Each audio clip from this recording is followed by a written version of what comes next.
Hi, folks. Well, it seems the prospect of gun control has gotten everybody stirred up.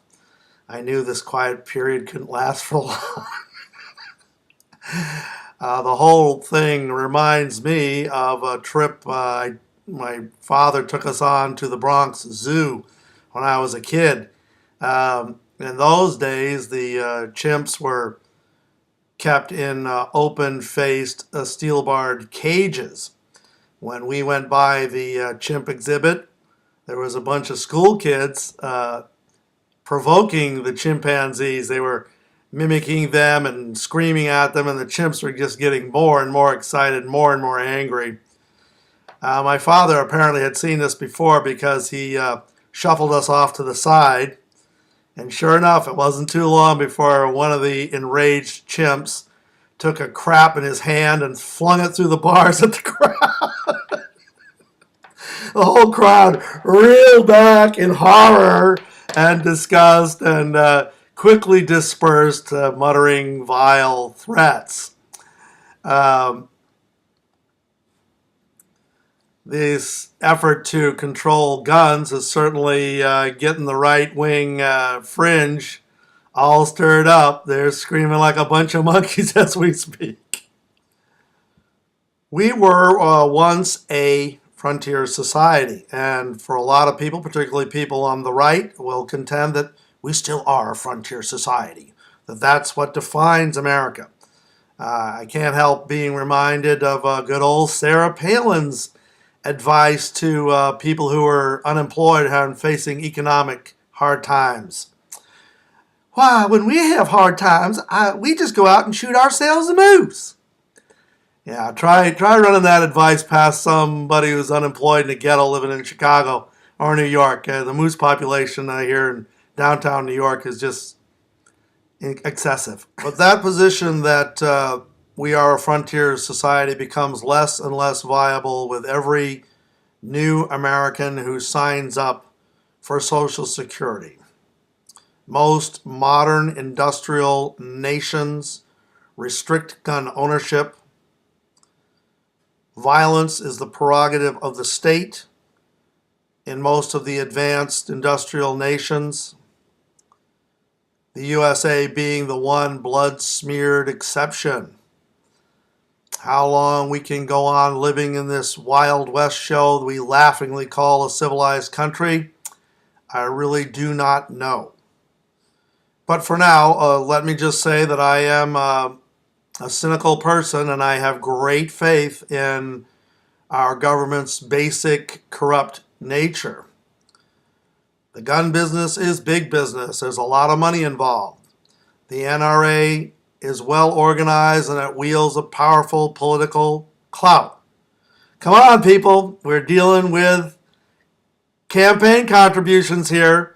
You know, in the United States these days, money is speech. Speech is political power. As long as you can buy votes, nothing's going to change. The House of Representatives is controlled by the do-nothing Republican Party.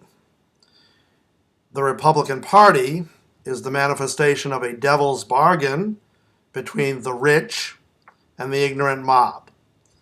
If the Republican Party were simply the party of the rich, it would have like 2,000 members and would never win another election. For the rich to be able to protect their interests, they have to support the interests of the mob. They have to pay lip service to fundamentalist religious crap. They have to keep military spending high. They have to support the privatized prison industry. They stoke the fires of racism and homophobia. They have to keep feeding the fear of the extreme right. That's where the numbers are when it comes voting time. There'll be a lot of speechifying.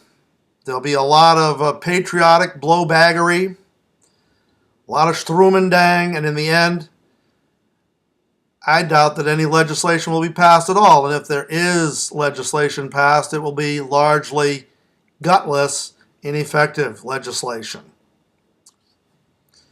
Of course, in the process, I suppose some of the extreme right-wingers will be driven to the point of completely freaking out.